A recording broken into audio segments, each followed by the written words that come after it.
Soy el doctor Horacio Difonso y en esta clase me voy a referir a las enfermedades de la vesícula y de las vías biliares. Los objetivos de esta clase van a ser analizar mediante casos clínicos las presentaciones más frecuentes de los trastornos biliares y revisar la metodología diagnóstica. En este dibujo esquemático podemos observar que son múltiples y de muy distinta etiología, patogenia y severidad las afecciones que pueden comprometer la vía biliar. De modo esquemático podemos ver que hay algunas que comprometen los sectores de menor calibre, intrahepáticos de la vía biliar, y en general son enfermedades de diagnóstico microscópico mediante biopsias hepáticas.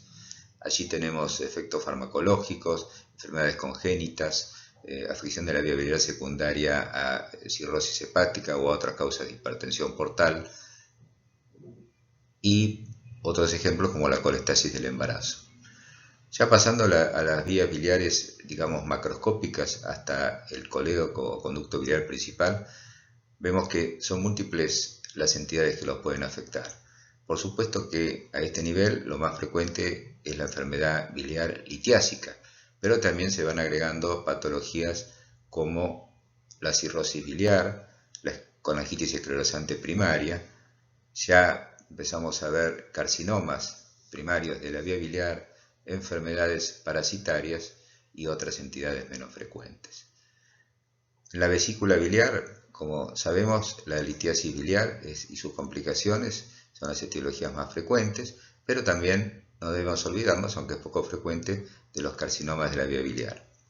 Finalmente, a nivel del colédoco distal y en su porción intrapancreática, nuevamente la litiasis biliar, pero las complicaciones de la pancreatitis crónica, los tumores de páncreas, las neoplasias de la ampolla de Vater son etiologías frecuentes de compromiso a este nivel. Analicemos un caso clínico. Una paciente de 85 años de edad se interna por un accidente cerebrovascular isquémico de patogenia cardioembólica. Tenía antecedentes de fibrilación auricular. Presenta miparesia derecha moderada y afasia de expresión.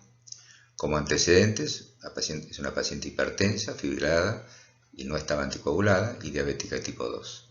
Al cuarto día de internación, presenta dolor en hipocondrio derecho con defensa y dolor a la descompresión. Impresión al palparse la vesícula biliar distendida y dolorosa. Está febril, taquicárdica y con tensión arterial de 90-60. Taquipneica y con deterioro del sensorio. En el laboratorio, que presenta 25.000 glóbulos blancos, 80% de los cuales son neutrófilos, elevación de la urea y de la creatinina, duplica los valores del ingreso, amilasemia elevada, 2 veces su valor normal, lipasa normal y acidosis metabólica. La radiografía simple de abdomen no mostró alteraciones, la placa de tórax, elevación del hemidiafragma derecho, y la ecografía del abdomen mostró una vesícula distendida de 12 milímetros con engrosamiento parietal, edema perivesicular y probable signo de Murphy ecográfico. No se observaron litos, la vía biliar era normal y el resto sin particularidades. El diagnóstico que nos proponemos ante un caso como el mostrado, en una paciente añosa, internada por un accidente cerebrovascular, diabética y que presenta bruscamente dolor de origen vesicular, con signos de colecistitis en la ecografía pero sin la presencia de litiasis, es que se trata probablemente de una colecistitis alitiásica severa que le está provocando un cuadro de sepsis. El tratamiento que se efectuó en este caso fue antibiótico-terapia, empleándose en este caso piperacillina tazobactam intravenoso, más la realización de una colecistostomía percutánea, que es el tratamiento de elección para el drenaje vesicular en situaciones como esta en que el paciente es de alto riesgo de cirugía para proceder a una colecistectomía de urgencia. Acá vemos las imágenes típicas, en la foto de arriba, una ecografía, una imagen típica de colecistitis alitiásica. Fíjense que se muestra el engrosamiento parietal vesicular en la flecha delgada de arriba y en la flecha corta el edema perivesicular bien evidente en este caso. En la foto de más abajo se ve la imagen tomográfica característica de una colecistitis alitiásica con el engrosamiento parietal y sobre todo con el marcado edema perivesicular alrededor de todo el contorno vesicular sin observarse la presencia de litos. La colecistitis aguda alitiásica es la inflamación aguda de la vesícula en ausencia de obstrucción del cístico por cálculos, que es la patogenia habitual de la colecistitis litiásica. Habitualmente ocurre en pacientes críticos, posoperatorios, pacientes internados en unidades de cuidados intensivos, pacientes quemados, en trauma, etc. Representa el 5% de los pacientes que deben ser sometidos a colecistectomías. Es una entidad de alta morbimortalidad, sobre todo por el tipo de huésped en que se produce. La patogenia es fundamentalmente isquémica, aunque por supuesto se agrega la patología infecciosa dentro de la vesícula biliar, y es una causa de colecistitis enfisematosa, sobre todo en pacientes diabéticos, cuando se produce necrosis y la formación de gas en la pared vesicular y en la zona del pericolecisto. En esta tomografía computada vemos la imagen característica de una colecistitis litiásica de tipo enfisematosa. Se puede observar la marcada dilatación de la vesícula biliar, la presencia de aire en la pared y alrededor de la vesícula y la presencia de aire en el interior de la vesícula, evidenciado por el nivel hidroaéreo que se observa dentro de la cavidad vesicular. Hemos presentado un caso de colecistitis aguda alitiásica, que como dijimos suele ser muy grave, pero es muy importante que recuerden que por lejos la causa más frecuente de colecistitis aguda es la litiasis vesicular, o sea, las colecistitis agudas litiásicas.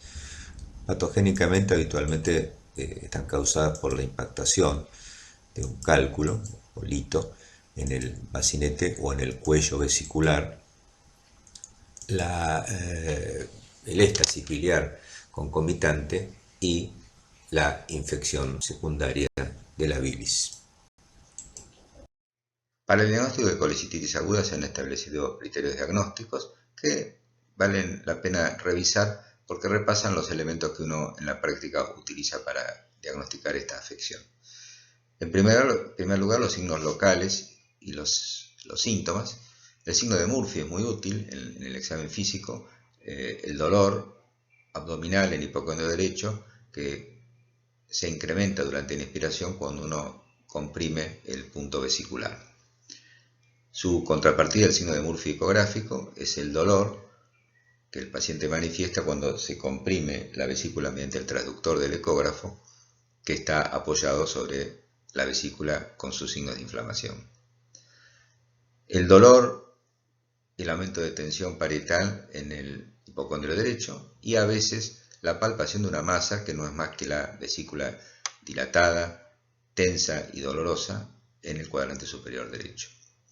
La presencia de signos sistémicos como fiebre, leucocitosis, elevación de la proteína C reactiva y los estudios por imágenes, que es hallazgos confirmatorios en la ecografía o a veces en los estudios radioisotópicos hepatobiliares. Podemos agregar acá la visualización de la inflamación vesicular mediante la tomografía computada. Según estos criterios, el diagnóstico se puede efectuar con la presencia de un signo o síntoma local, un signo sistémico y un hallazgo confirmatorio en los estudios por imágenes. En nuestro medio no es muy frecuentemente utilizada la colangiografía radioisotópica o el llamado IDA-scan para el diagnóstico de colecistitis, pero en casos dudosos, aunque otros estudios no llegan a evidenciar o diagnosticar el cuadro, puede ser útil. En condiciones normales, con sustancias radioisotópicas, se logra opacificar los conductos biliares principales, hepáticos derecho e izquierdo y la vesícula biliar, como muestra la foto de abajo a la izquierda, pero cuando se produce una colecistitis aguda, no se logra obtener relleno de la vesícula de la sustancia radioisotópica. Este estudio tiene una sensibilidad alta y una especificidad también alta, pero quizás su principal utilidad es el valor predictivo negativo para el diagnóstico de colecistitis que tiene cuando la vesícula se llena con sustancia radioisotópica y no tanto cuando no hay lleno de la misma, porque puede haber falsos positivos de este estudio. Repito que no es muy utilizado en nuestro medio, pero puede formar parte de los criterios diagnósticos según la literatura internacional. En la colecistitis aguda se han determinado grados de severidad. Hay varias escalas de severidad. Una de las más utilizadas son estas llamadas guías de Tokio que acá mostramos, que divide las colecistitis agudas en 3 grupos, de acuerdo a su gravedad, en leves, moderadas y graves.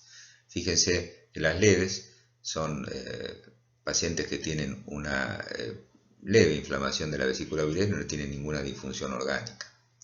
Las moderadas ya se encuentran signos locales más importantes, reacción inflamatoria más severa con leucocitosis importante y la posibilidad ya de complicaciones perivesiculares como abscesos pericolecistos, abscesos hepáticos, colecistitis gangrenosa, colecistitis enfisematosa. Y las formas más graves ya son pacientes que tienen una disfunción orgánica o multiorgánica más severa, con trastornos cardiovasculares, disfunción neurológica, respiratoria, renal, hepática y evidentemente hematológica, o sea, cuadros de sepsis grave de origen vesicular. Analizamos ahora otro caso clínico. Un paciente de 78 años de edad ingresa por fiebre y escalofríos de 24 horas de evolución. Refiere episodios similares en los últimos 3 meses, 4 episodios, todos autolimitados y no refiere dolor abdominal. Como antecedente es un paciente con diabetes mellitus, insulino requiriente, manejado con insulina NPH, hipertenso, medicado con losartán. Hace 5 años se le había efectuado una colecistectomía laparoscópica que fue programada por litiasis vesicular, en la cual no presentó complicaciones. El examen físico estaba febril, taquicárdico, con taquipnea leve, tensión arterial 130-80, saturaba respirando aire ambiente 94%.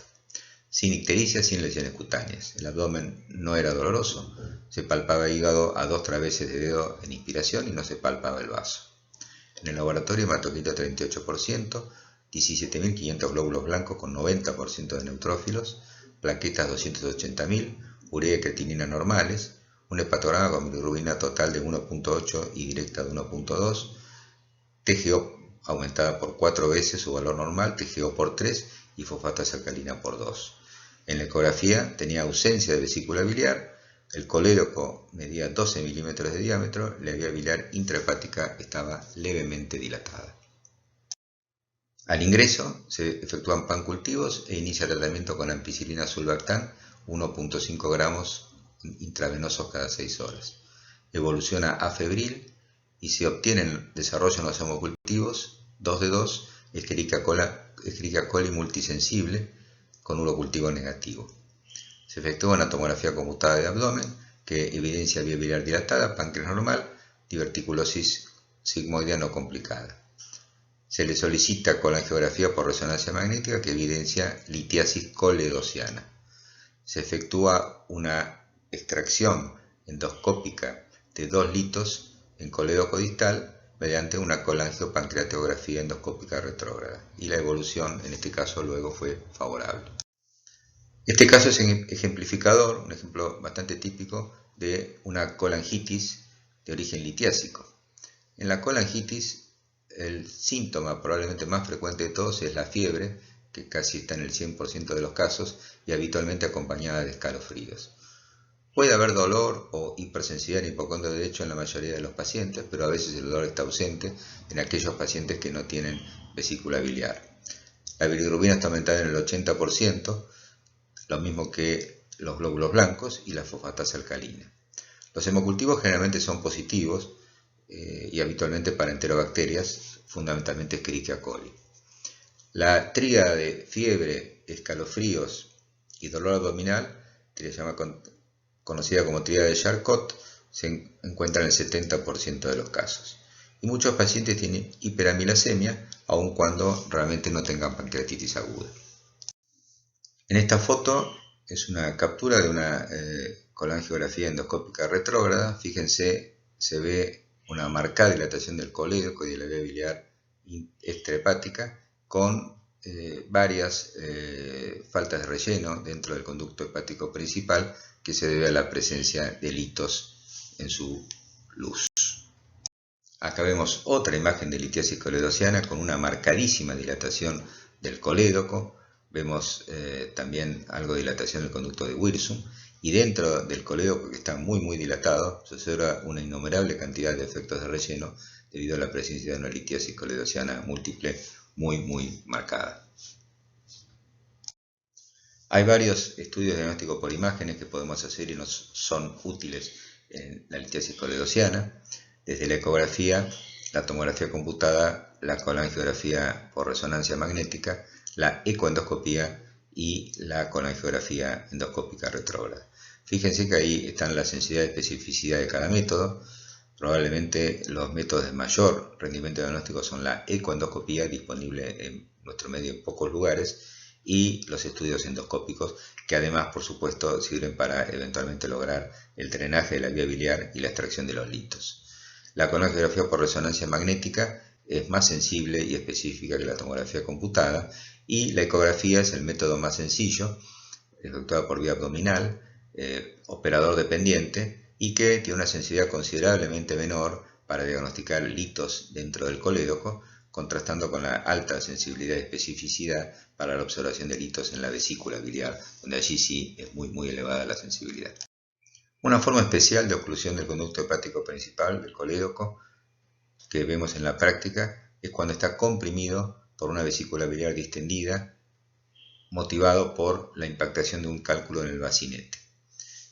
Este cuadro es conocido como síndrome de Mirici porque fue descrito por el Dr. Mirici, cirujano argentino.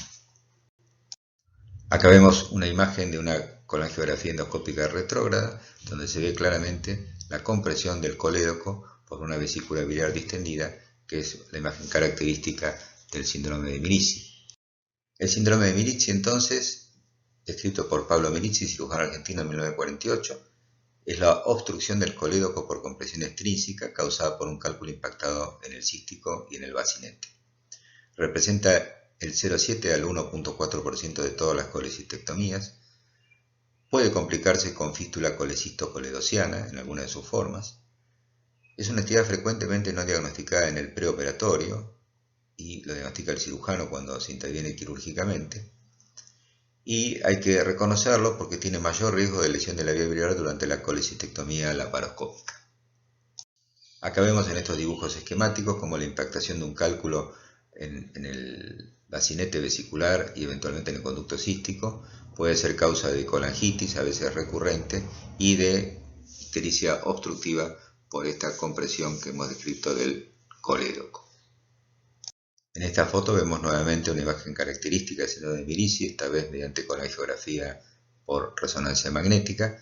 Se observa una vesícula claramente distendida, muy distendida, con imágenes litiásicas en su interior, y el conducto biliar principal, como tiene una impronta, está comprimido por la vesícula biliar, que seguramente tiene impactado un cálculo en su bacinete.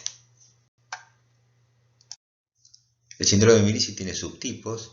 El tipo 1, donde no hay fístula, dividido en 1A, con presencia de visualización del conducto cístico y con el 1B, obliteración del mismo, y los tipos 2 a 4, donde hay fístula colecisto-coledociana, y se divide en 2, 3 y 4 de acuerdo al tamaño del defecto, siendo el tipo 4 donde directamente hay una anastomosis biliodigestiva. Analizamos ahora otro caso clínico.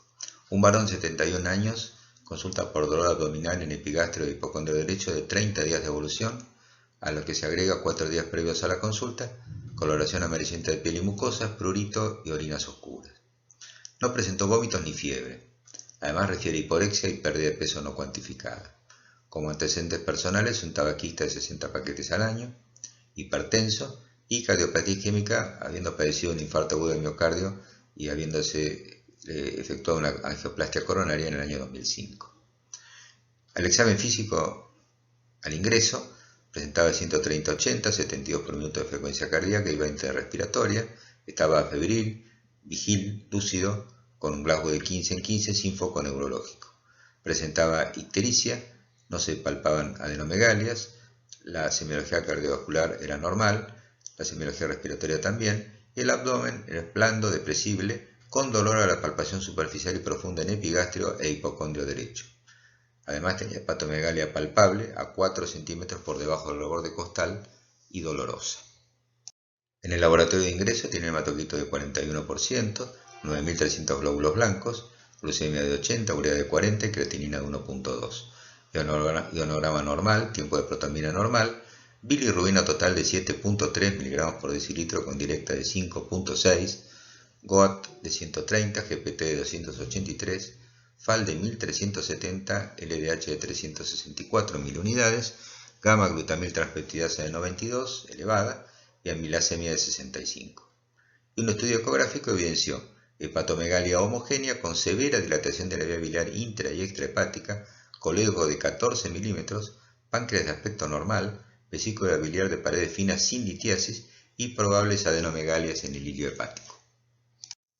Este caso es ejemplificador de un cuadro de ictericia obstructiva por la probable presencia de una colestasis extrahepática. La colestasis extrahepática se puede producir por obstrucción intraluminal, cuya causa más común pero no la única es la enfermedad litiásica, por una enfermedad obliterante de las paredes ductales, como la colangitis esclerosante, o por una compresión extrínseca de la vía biliar, cuya causa más común son los tumores de la cabeza del páncreas.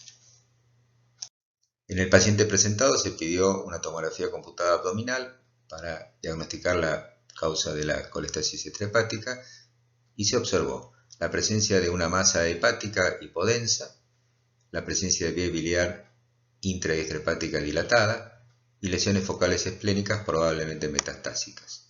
Además de eso se observaban claramente adenomegalias en el hilio hepático, una probable trombosis de la vena cava inferior, una masa suprarrenal del lado izquierdo y la cola del páncreas irregular y aumentada de tamaño. Con estos datos se presumió que la obstrucción del conducto hepático principal era de origen extraluminal, probablemente por un proceso tumoral que causaba adenopatías tumorales en el hilio hepático y las cuales comprimían el colédoco. El probable origen de este tumor está en el páncreas, en este caso en la cola del mismo. Una de las causas tumorales que se pueden ver en la práctica de obstrucción del colédoco es el llamado tumor de Klatskin, que se trata del colangiocarcinoma del Carrefour, o sea, de la unión de los conductos hepáticos derecho e izquierdo. Esta es una patología relativamente frecuente, que en la mayoría de los casos en el momento del diagnóstico es irresecable y se debe evaluar entonces la forma más adecuada de drenar la vía biliar. En algunos casos puede ser quirúrgico mediante resecciones parciales del hígado y reconstrucciones de la vía biliar. Aquí vemos una imagen típica de obstrucción de tipo tumoral del colédoco distal, observada mediante una colangiografía endoscópica retrógrada. Las causas habituales de tipo de obstrucciones son los tumores de la vía biliar, el tumor de cabeza del páncreas y los tumores de la ampolla de Vater, además de la presencia de ganglios tumorales en el hilo hepático, como el caso que se había mostrado. En el caso del colangiocarcinoma hay de distintos tipos, del tipo 1 al tipo 4 con distintos subtipos. Esta clasificación es anatómica y es de utilidad para el cirujano o el intervencionista que vaya a drenar la vía biliar, ya que localizar exactamente dónde está el proceso tumoral, cuáles son los conductos biliares que compromete y la extensión del mismo, es útil para poder diseñar la estrategia de drenaje del conducto biliar. Aquí vemos una imagen de colangiografía retrógrada, endoscópica, con una imagen bastante característica de un colangiocarcinoma, seguramente un tumor de tipo Klatskin. Se observa una marcadísima dilatación de la vía biliar intrahepática fundamentalmente, con un stop casi completo a la altura del hilio hepático. Acá se muestran algunas variantes técnicas de la forma de drenar por vía percutánea la vía biliar cuando está obstruida en general por procesos neoplásicos. Se pueden efectuar drenajes biliares percutáneos externos, se pueden efectuar drenajes biliares percutáneos internos y externos, uni o bilaterales. En la foto de arriba hacia la derecha vemos la imagen de un tumor de la vía biliar con la guía que el intervencionista coloca en el conducto biliar antes de colocar un catéter para desobstruir. Y en la imagen de abajo vemos un stent metálico colocado ya pasando por la obstrucción del conducto biliar.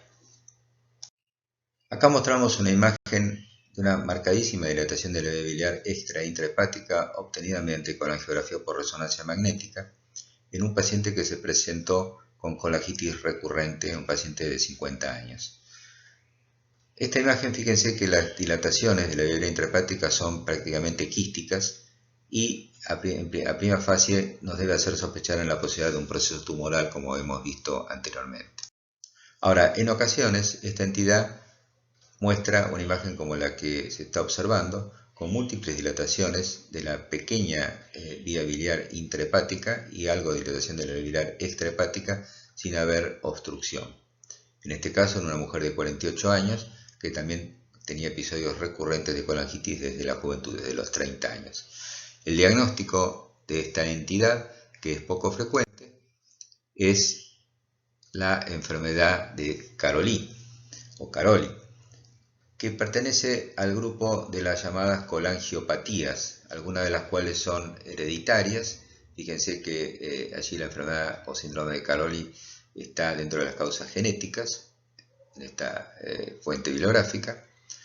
Estas entidades también pueden ser de causa idiopática, como las colangitis autoinmunes y, más modernamente, las colangitis asociadas a enfermedad por IgG4, que actualmente es una entidad que se diagnostica con más frecuencia y una de cuyas múltiples manifestaciones, de sus múltiples caras de esta entidad, es justamente la presencia de colangitis esclerosante.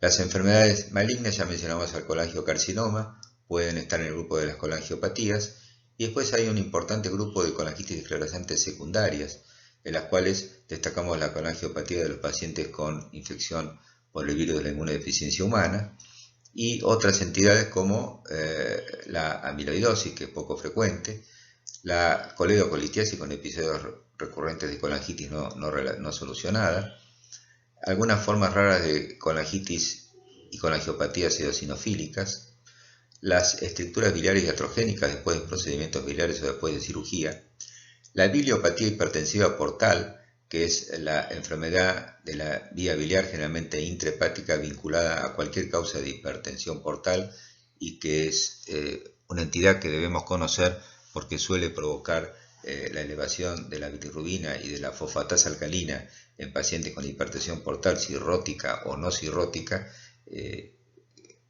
y la biliopatía portal hipertensiva es la causa.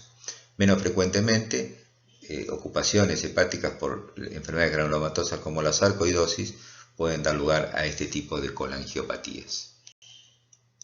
Dentro de este grupo, acá vemos por ejemplo una imagen de colangiografía endoscópica retrógrada, donde se observa un afinamiento importante, una imagen llamada de tipo árbol de invierno, con estrechamiento difuso de la vía biliar intrahepática, en algunas partes algo irregular, a veces da una imagen arrosariada, que es bastante típico de la colangitis esclerosante.